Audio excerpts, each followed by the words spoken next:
The most miraculous thing about Mount Athos may simply be the fact that it's still there. Over the centuries, it's been invaded by Crusaders, Ottomans, mercenaries, pirates, and Franks. The Nazis had their eyes on it too. The 2,000 monks attribute their survival, not surprisingly, to divine intervention.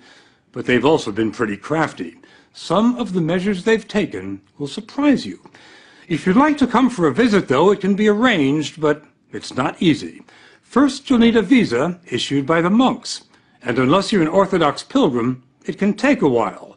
Next, you'll fly to Athens and make your way to a scruffy little town in northern Greece where there's no airport and where the roads are dicey.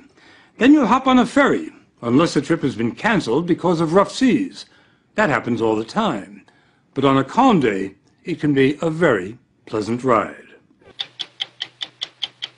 The story will continue in a moment.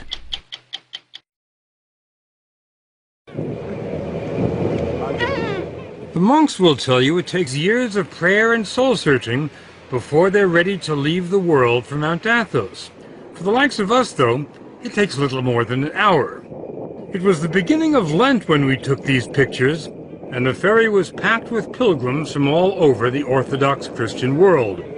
Greeks, Bulgarians, Serbs, Romanians, Russians. It wasn't long before the first monasteries came into view, and we thought we were sailing to Byzantium, to a fantasy land of castles and palaces.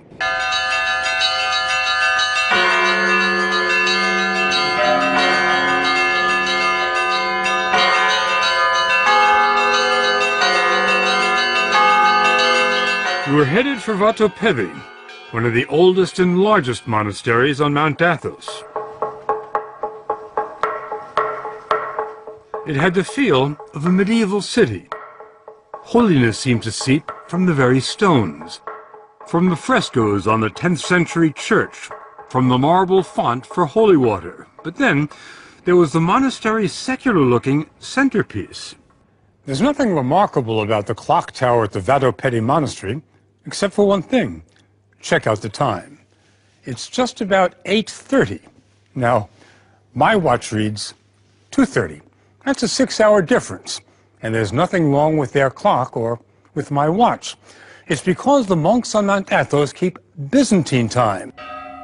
The day starts at sunset, not at midnight.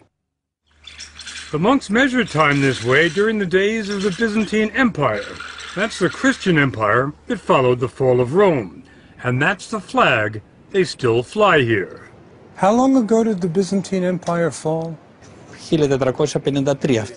1453. That's a well-known fact. Well, it wasn't to us.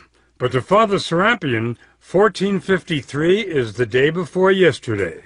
This peninsula is the only place in the world that still keeps Byzantine time. It has maintained this time for some 550 years.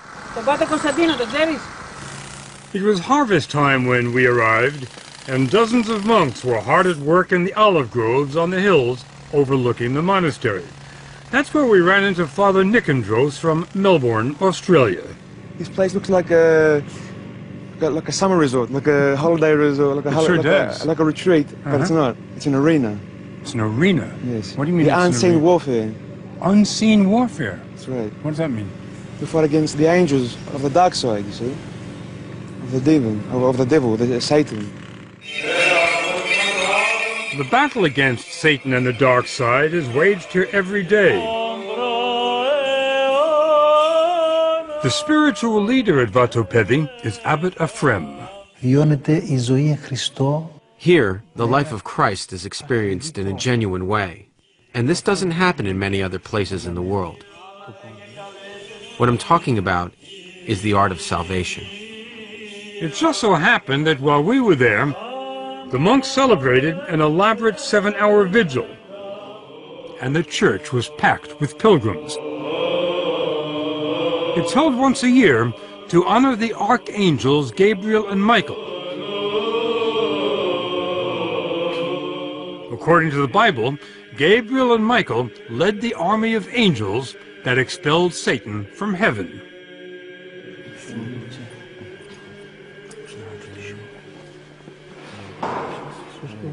The church's relics are brought out every day, and pilgrims ask for the blessing of the saints. The most sacred relic on the entire peninsula is in this case, fabric said to be part of a garment worn by the Virgin Mary.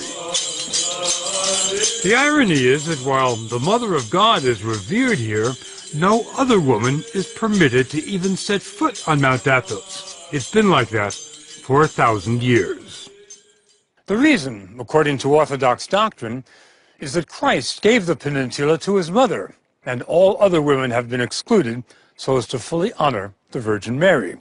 It's also been said that in the days before the ban, when women did come here, the monks became distracted and couldn't devote themselves entirely to prayer. They say it's been a lot easier since the last lady left. Keeping women out certainly wasn't much of a problem 300-400 years ago. Do you feel that's becoming problematic today? I don't think so, because the monastery itself and all the land around it is our property. And if we don't want women coming onto our property, we have every right to do that. Mount Athos may be the last all-male bastion in the world, and Father Arsenio says it has to stay that way. Here we are concerned solely with purity and our elevation to eternity. If women are permitted, they'd bring their families and their children. This place would become a tourist attraction and no longer a place of silence. If we wanted to experience profound silence, we're advised to go to Stavronikita. It's the smallest monastery on the Holy Mountain, but it has some of the most remarkable treasures. You stain the silence just by walking in. There's no electricity here, so the icons and mosaics are illuminated only by shafts of sunlight and a few candles. St. Nicholas, the patron saint, John the Baptist, and the Virgin Mary.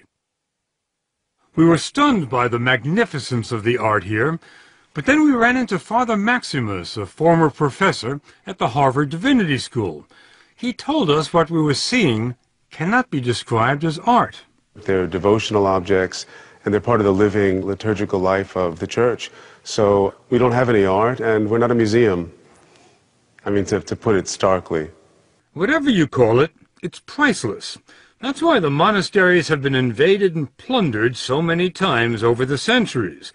The monks' most recent brush with history happened only 70 years ago. The Nazis were coming their way. In the spring of 1941, the Germans invaded and occupied Greece. They marched up the Acropolis, raised the swastika beside the Parthenon, and were about to invade. The monks asked for a meeting with Nazi officers who advised them to appeal to Hitler himself. And the monks wrote a letter to Hitler. A letter was written, and in the letter the monks identified themselves. They said, "This is who we are." And they asked Hitler to place the Holy Mountain under his personal protection. What kind of response did you get? Well, it seems that Hitler liked the idea and accepted the invitation to become the personal protector of the Holy Mountain. Well, let me just get that straight. Hitler, the personal protector of the Holy Mountain. That's right. That's right. Hitler did send a team of German academics to Mount Athos. They took 1,800 pictures of the mountain's treasures, and it wasn't because they enjoyed photography. Hitler wanted the monastery's riches in Berlin. The professors were sent as an advance team to catalog the treasures of the Holy Mountain so that a selection of things could be made to be removed. Didn't happen, did it? No, it didn't. Not a single thing was taken. Father Maximus believes they have the Russians to thank for that by the time the Nazi scholars completed their work, Hitler was bogged down in Russia and wasn't thinking about icons. That Nazi period has been largely forgotten here. To the monks, it was just one more blip on the road, and a small one at that. Today, Vatopedi is the most popular destination on the mountain.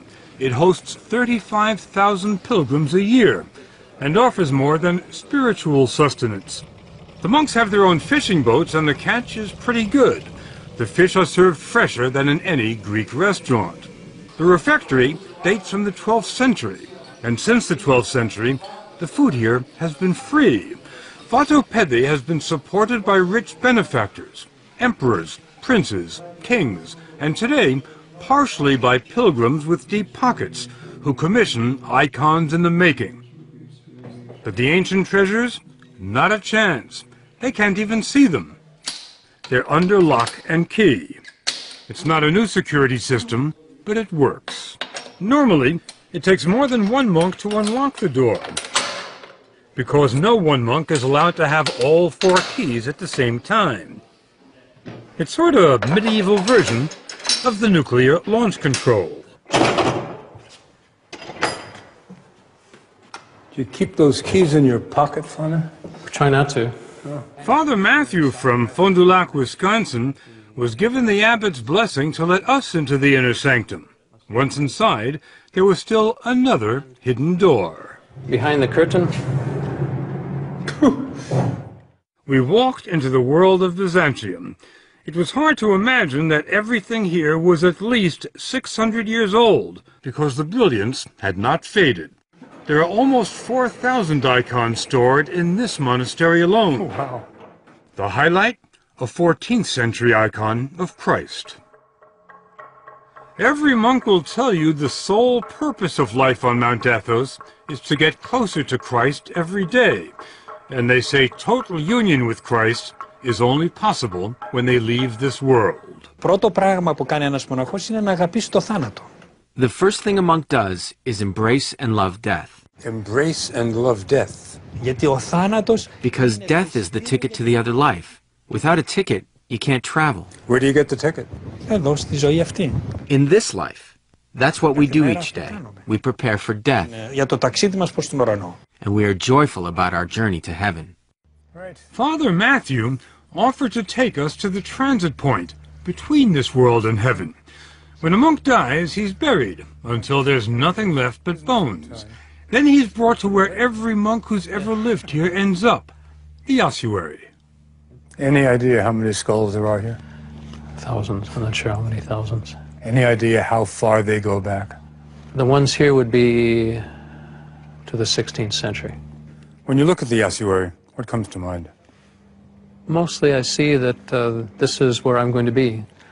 I always like to say these are my future roommates. There was nowhere for us to go from there. So we headed back to the mainland. The monks invited us to come back any time. And if we do, or if our grandsons or great-grandsons do, after 10 days here, this much we believe. Mount Athos will not have changed at all.